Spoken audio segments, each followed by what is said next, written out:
Quem é Rosa Weber?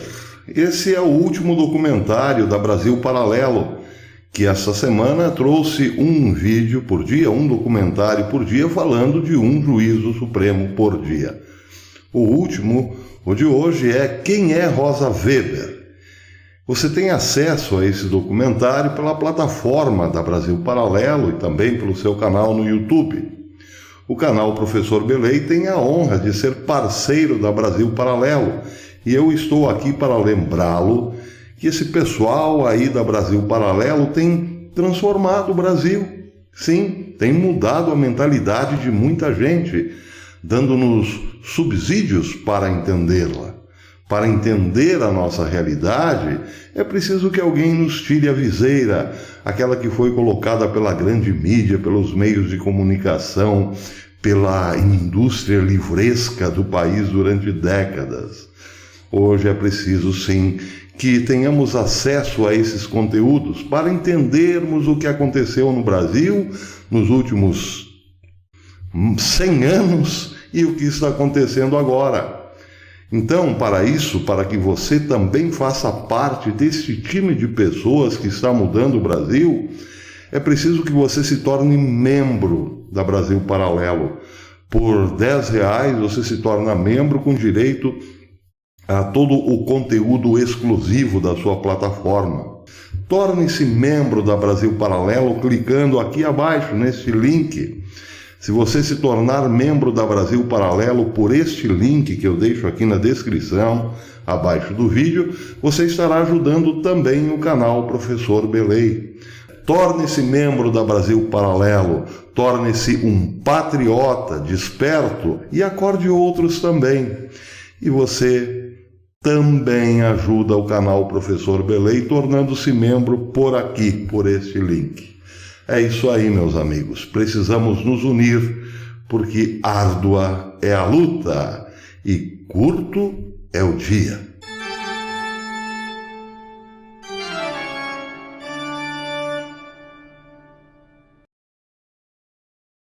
Meus amigos, não é novidade para ninguém. O Brasil é um dos países mais atrasados do mundo. Tem uma legislação ultrapassada, uma Constituição obsoleta, é ainda regido pela nefasta burocracia que nos tem atrasado a vida há décadas. Tudo fruto, claro, de sucessivos governos de esquerda. Tem uma casta política, via de regra, iletrada, e nossos alunos tiram os últimos lugares em concursos de inteligência. Pois é, esse é o Brasil, de fato. No entanto, temos um presidente que hoje poderia ser tranquilamente líder político, primeiro-ministro, presidente mesmo, dos países mais avançados do mundo, como a Suécia, por exemplo. Vejam que Bolsonaro, desde o começo da pandemia, tem defendido a cloroquina, a hidroxicloroquina, o que lhe rendeu muitas críticas por parte da esquerda, críticas ferozes. Não obstante, agora até mesmo a esquerda busca a receita infalível de Bolsonaro, pois está aí a China afirmando que usará sim o medicamento. Bolsonaro tem sido defensor da ideia do não fique em casa, mantenhamos-nos na ativa para que o país não quebre, o que também lhe rendeu desaforos inúmeros pelo país afora, por parte, claro, da nossa esquerda, sempre muito antenada. Pois é, esse mesmo presidente que defendia a continuação do normal da vida não teve apoio aqui, porque as decisões aqui estavam na mão de governadores muito atrasados, como de resto a nossa casta política, mas não só por burrice, e sim por interesses escusos. Mas as ideias de Bolsonaro foram aplicadas lá na Suécia, por exemplo. O Daily Mail, o diário britânico Daily Mail, trouxe hoje uma matéria que vai exatamente nessa direção, que poderia ser muito bem usada para a candidatura de Bolsonaro para presidente da Suécia. A matéria é praticamente um conto, uma novela de Dominic Sandbrook, ou melhor, Sandbrook. Ele escreveu especialmente para o Daily Mail. Ele começa dizendo o seguinte, que esteve alguns dias atrás em Estocolmo e foi às lojas, a capital da Suécia. Foi uma manhã gloriosa, disse ele, pois os parques e cafés estavam cheios de famílias aproveitando o sol. As lojas talvez estivessem um pouco mais silenciosas do que estariam há um ano, mas estavam suficientemente ocupadas para manter o comércio bem ativo. Os restaurantes estavam preparando-se para o almoço. O clima era bastante relaxado e feliz. E ninguém, sim, ninguém usava máscara. Para mim foi um choque, diz ele. Eu não estava na Grã-Bretanha, mas na Suécia, uma nação que ficou isolada na Europa ao recusar-se a instituir o bloqueio. E enquanto fazia fila para comprar um sorvete para meu filho, fiquei impressionado com o contraste em relação à Grã-Bretanha. A maioria das pessoas, imaginava eu, que não aderiram ao bloqueio, levavam suas vidas normalmente. E aí eu pensei, onde estão as consequências calamitosas desta atitude sueca? Não estão. Nada de ruim aconteceu na Suécia. Ele diz também ele diz o seguinte, conclui dizendo, na verdade, algumas semanas depois que Boris Johnson anunciou as restrições draconianas sobre vidas e meios de subsistência, escrevi nessas páginas do Daily Mail que os temores de uma segunda grande depressão foram exagerados e que com o espírito certo a Grã-Bretanha se recuperaria rapidamente, mas com o passar dos meses e aumentando a inércia, o meu otimismo evaporou. Números recentes sugerem que a nossa economia britânica encolheu 20% nos primeiros 3 meses de bloqueio, um declínio muito pior do que em outros países industrializados, como os Estados Unidos e a Alemanha. A maioria dos especialistas acredita que o pior ainda está por vir, com o Banco da Inglaterra prevendo que o desemprego chegará a 2,5 milhões até o final, 2,5 milhões até o final do ano. E mesmo isso pode ser ainda otimista, o que de fato não aconteceu na Suécia. Bem, depois o Daily Mail trabalha com os gráficos. Ele mostra, por exemplo, um percentual econômico durante todo este ano sobre a economia, sobre a renda propriamente, ou o PIB de vários países. A Suécia teve também prejuízo, sim, encolheu um pouco, encolheu menos 6%, o que aconteceu também na Rússia. Já os Estados Unidos tiveram um encolhimento de 6,5% até agora, a Alemanha 6,6%, o Brasil menos 8%, a Itália menos 9,2%, o Reino Unido, ao que se refere o autor do artigo, menos 11,5%. E a campeã no prejuízo, a que mais impôs o lockdown, a Espanha com menos 11,6%. Aí o Brasil está num glorioso meio 8%, menos 8% até agora.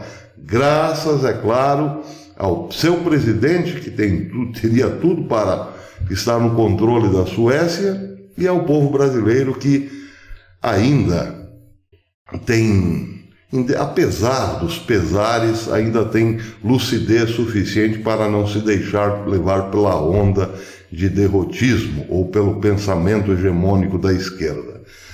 O Brasil, então, amargou menos 8% até agora.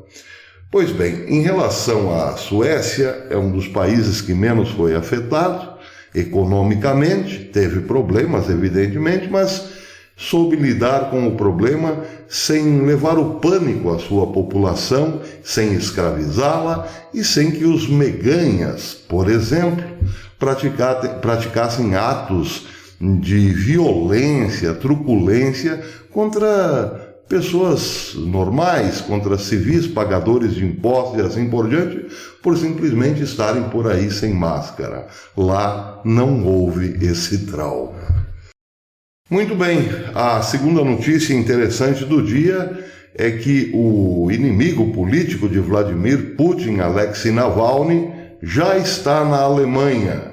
Ontem, sexta-feira, um avião saiu da Alemanha e passou o dia todo em Omsk, na Rússia, na tentativa de transportar o líder da oposição para a Alemanha, já que seus familiares e o grupo que o apoia pediam ao Kremlin que o liberasse, pois não viam condições de tratá-lo na Rússia. Já o hospital em Omsk, onde estava internado Alexei Navalny, disse que não havia intoxicação, envenenamento, melhor dizendo. Não havia vestígio de veneno no sangue de Navalny. O hospital disse, no entanto, que suas roupas e em seus dedos haviam resíduos químicos, ou melhor, resíduos de material químico industrial, o que ficou parecendo muito estranho para os apoiadores de Navalny, para sua família, já que esse não esteve em contato com nenhum produto químico industrial. Mas a versão oficial do hospital onde estava internado Navalny, na Rússia, é essa. Ele não tinha vestígio de envenenamento no sangue, mas produtos químicos na roupa e na ponta dos dedos. Bem, o líder político da oposição foi transferido para a Alemanha, já está na Alemanha e dizem os seus companheiros, o seu porta-voz especialmente, que lá ele terá uma chance sim de sobreviver. Seu quadro é grave, ele está em coma, mas estão otimistas, dizem que ele se recuperará. E a última notícia, para terminar, um bispo nos Estados Unidos, da Arquidiocese de Santa Fé, está ameaçando os padres da sua diocese com suspensão e até expulsão da igreja se suas homilias ultrapassarem o limite de 5 minutos, o que foi estabelecido pelo bispo, pelo arcebispo, melhor dizendo, da Arquidiocese de Santa Fé. A homilia é o sermão do padre, ele vem logo após as leituras. No ordinário das missas, de segunda a sexta, são 2 as leituras. O Salmo, uma leitura do Antigo Testamento, e o Evangelho. Já no domingo, na missa dominical, as leituras são 3 as leituras, o Evangelho, a primeira e segunda leituras do Antigo Testamento e o Salmo. Depois, após as leituras, a leitura da Palavra de Deus, o padre faz uma reflexão, uma homilia, que está incorporada dentro do cânon, que faz parte da missa, porque é a explicação da palavra e a sua relação com o Antigo Testamento, porque nas missas todas as leituras são combinadas. O Antigo Testamento sempre aponta ou apresenta, ou melhor, se direciona para a vinda de nosso Senhor Jesus Cristo. E é esta relação, muitas vezes, que nos falta ser elucidada ou esclarecida ou comunicada na homilia. Portanto, a grande pergunta que se faz é: o que é possível falar em 5 minutos? Bem, eu particularmente acho que nada, mas exatamente talvez seja essa a intenção dessa nova igreja bergoliana que usurpou a Igreja Católica Romana, ela está no seu lugar. Suprimir hoje até mesmo a reflexão sobre a palavra. Amanhã a palavra ela também será suprimida, certamente, já que o principal, a Eucaristia, parece, já nos foi tirado. É isso aí. Até depois. Hoje à tarde nós voltamos aí com uma live, se der tudo certo. Até depois.